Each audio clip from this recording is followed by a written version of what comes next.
anticipating a little winter storm this weekend, so I thought this was the perfect opportunity to recommend you some books to curl up with on a snowy, cold day. These are all long books, but trust me, they are all very worth it and the perfect reads to cozy up with this weekend. I personally love to just curl up on my couch with the fireplace going and a big chunky fantasy book to keep me occupied all weekend long. So I'm gonna recommend The Fifth Season by N.K. Jemisin. This is the perfect time to get into this trilogy. It's essentially Earthbenders, but they are the marginalized community in this world, and the world is ending, and it's up to a couple of our main characters to potentially save the day. It sounds high action and fast paced, and trust me, there is a good amount of action, but this is a slow burn trilogy that I just think is the perfect series to curl up with on a long snowy weekend. A little bit more underrated fantasy is Furyborn by Claire Legrand. This is the first book in the Imperium trilogy, another big chunky fantasy trilogy to curl up with on a long cold weekend. This follows two main characters in two completely separate timelines set 1,000 years apart,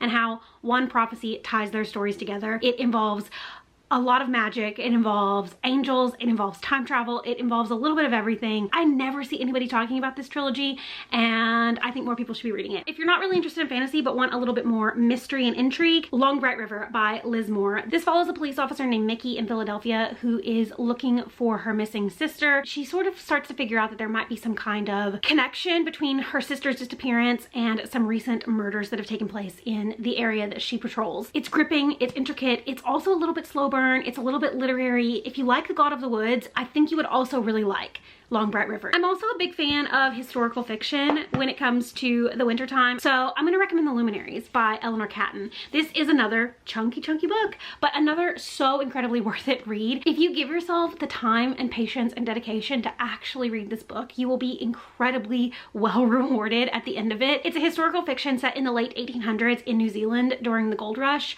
A man has gone missing, and many other people have gathered to discuss his disappearance and their own role in his disappearance. I know it's a big ask to say, read almost 900 pages and it'll be worth it. But trust me when I tell you that it is worth it if you give yourself the time to read these 800, 900 pages. And lastly, another historical fiction, but a little bit more lighter. This one is YA. It's called Lovely War by Julie Berry. It follows two separate romantic relationships set across World War I and World War II, and it is told through the lens of the Greek gods and goddesses. The relationships in here are complex and complicated, but beautiful, and you just root for every single character, every single relationship as you make your way through this book. Even the storyline of the gods and goddesses is interesting. I don't see anybody talking about this book, and I think more people should be reading it. Let me know what you're planning on reading during this cold winter weekend, and I hope you all stay warm and have the best snow days.